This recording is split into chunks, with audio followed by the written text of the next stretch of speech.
Dr. Maury Uncivilized Vitality book recommendation playlist. This week, I've got a pretty thin volume for you to read. This is Spirit Clans, Native Wisdom for Personal Power and Guidance by David Carson. David Carson also did a book on medicine animals or power animals. This is from Hampton Roads, is the publisher, Hampton Roads, and this was published in 2018. It's a great book. Real quick introduction to kind of the Native American thought. This is great, always trying to look for different perspectives on these things that we think about, like personality types or psychoanalytics. Carl Jung would talk about the collective unconscious and the shadow and the animus. The Native Americans from the North American continent, South American continent, up into Canada, had different ways of interacting and viewing with nature, and they were more influenced by animals and their totemic properties and aspects than maybe we are. And it's just one of those things, you can learn a lot from it, just having a different point of view. Remember, in Uncivilized Vitality, community number 1, the first principle of that path is rituals and stories are vital. Human beings are a narrative animal, and the more we understand about each other's narratives and perspectives and cosmologies and such, the better we can interact with each other. So, Spirit Clans, Native Wisdom for Personal Power and Guidance. It's a quick read, and you get through here, table of contents. There's acknowledgments and a forward. Turtle Island. The coming of the spirit clans, what is a spirit clan, the path of the shaman, and then the spirit clans revealed. And then it lists the spirit animals in alphabetical order. It's not just animals, there's corn, for instance. In Native American, especially in Anishinaabe, the First Nations people of the Great Lakes region, the Anishinaabe, in Michigan here in the Great Lakes region, lived with the three sisters, corn, squash, and beans, because these three plants grow together. So corn is one of their spirit clans. And then we've got holly leaf, horn, buffalo, butterfly, lizard, mole, mountain goat, oak, opossum, otter, owl, and then even some mythological creatures like a plumed serpent, the sun, thunder, squash, the squirrel. Let's take a look at something a lot of us identify with.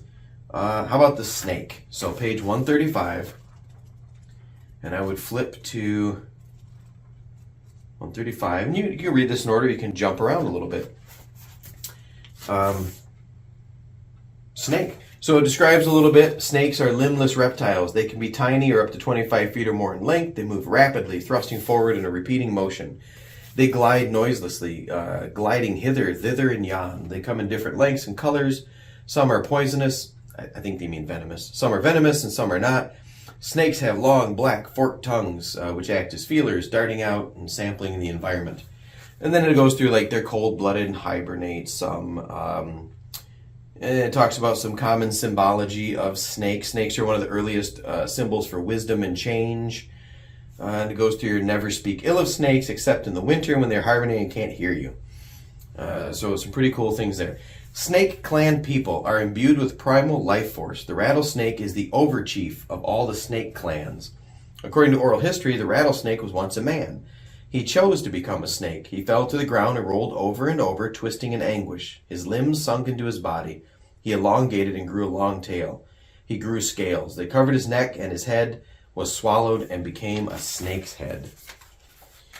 The very snake clans were put on Earth to save us from extinction. They hold the key to Earth's survival. Snake clan energy brings inevitable change and bears a closeness to the very sources of life. Snake clan people are the keepers of lost knowledge. They hold wisdom dating from long before human history. They are the great shamans, doctors, and medicine people. So it's pretty cool. Members of Snake clan have a most balanced energy. A lot of different little parts there. And then it just gives you a couple pages of how the Native Americans, and by no means, he talks about this in the foreword, by no means all Native American or First Nation, for instance, the Anishinaabe may have thought of the snake with a much different meaning than, say, the Southwest Territories, where the snake was probably more dangerous as opposed to being a teacher.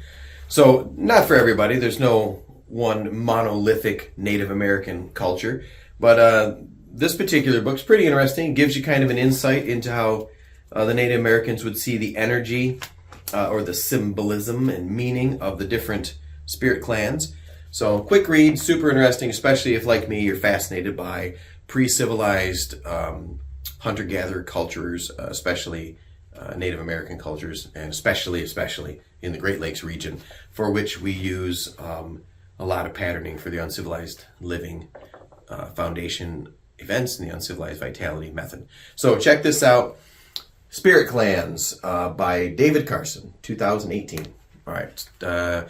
Leave a comment below. Let me know how you liked the book, didn't like the book, and that we keep this going like a digital book club.